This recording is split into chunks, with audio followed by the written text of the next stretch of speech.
मेरा दादा इमाम हसन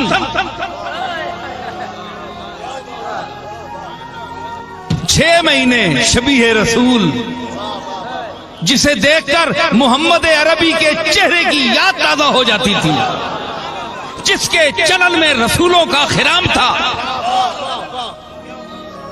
जिसका कलाम आईना दारे इल्मे मुर्तजवी और मुस्तफवी था,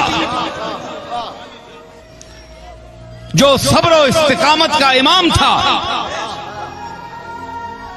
शबीह रसूल इमाम हसन, जरा अखियां बंद करके तो कोई इमाम हसन आने पे हैं?